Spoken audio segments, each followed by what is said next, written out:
Hello, this is Brock Lemires, president of Resilient Computing, and this video will serve as our final prototype demonstration for our 2022 SBIR Phase 2 award, which was titled Fault Tolerant RISC-V Flight Computer with Co-Processor Support. So at the end of this video, I'll show you a little video of it in action, but to lead up to what I'm going to show, I want to give you a little bit of background of what we accomplished in these 2 years. So our project goals for this were to develop a prototype of a RAD-PC plus coprocessor system and test its ability to perform object detection algorithms on real-time camera data. So to pull that off, we had to develop a coprocessor module, obviously, to do signal processing. We had to figure out a way to integrate that into the RAD-PC fault-tolerant computer that we had. And then we needed to test the entire prototype under laboratory fault injection, and then refine the requirements for a mission-ready RAD-PC plus coprocessor. So, as a reminder, RAD-PC is what we call our fault-tolerant computer architecture that we implement on a commercial FPGA. So, RAD-PC consists of 4 redundant soft core processors, and we've switched over to the RISC-V leading into this project. And each of them runs in lockstep, running the same software. And then we have a series of fault mitigation strategies. So the first one is QMR voting, and that's quad modular redundancy, an extension of TMR, triple modular redundancy.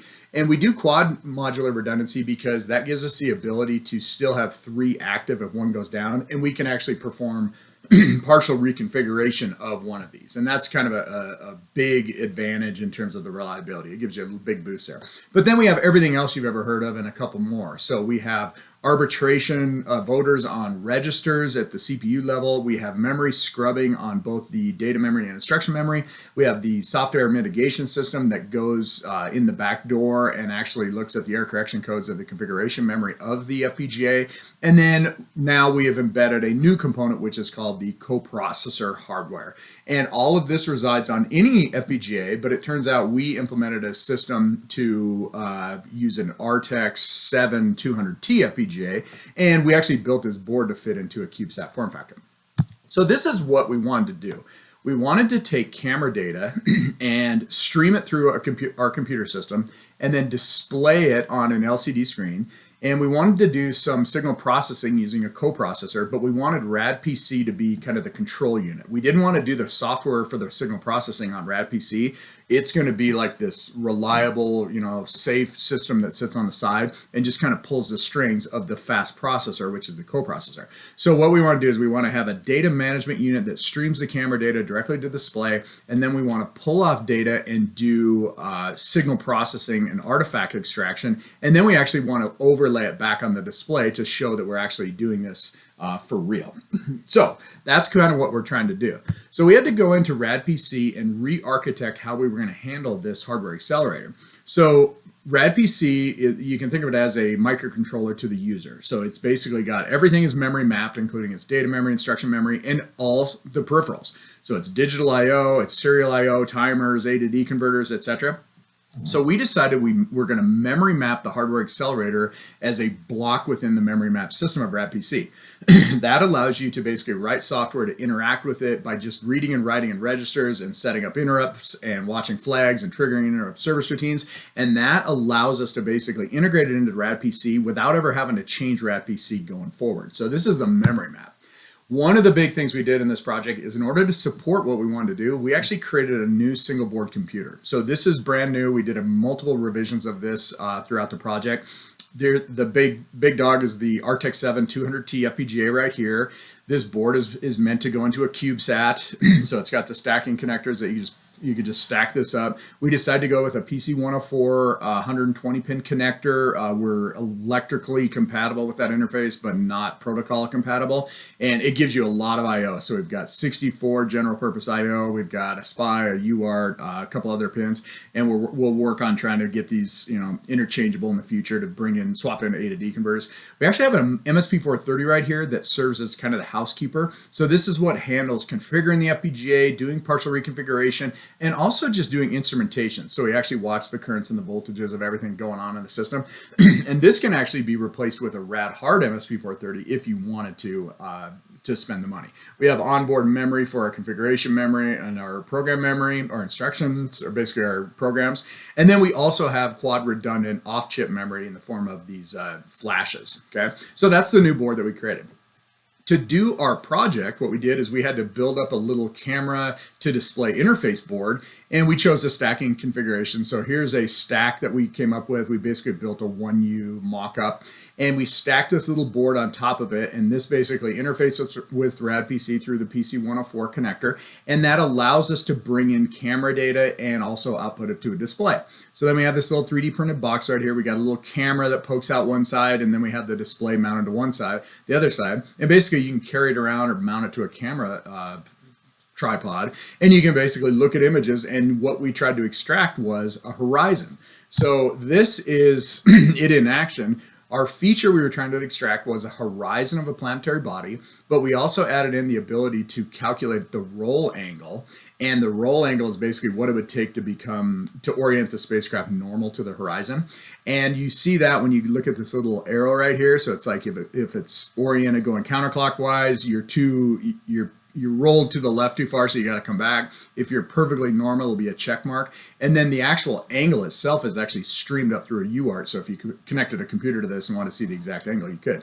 This is what it looks like without its outside chassis. And then this is a little 3D printed moon that we use for testing. You can see the camera right here. You can see the display right here. This is it in its final form. And we actually we did a bunch of testing on it using images that were moving around, videos from actually the Firefly Blue Ghost Mission 1 lunar lander that we flew RadPC on as part of the Montana State University project.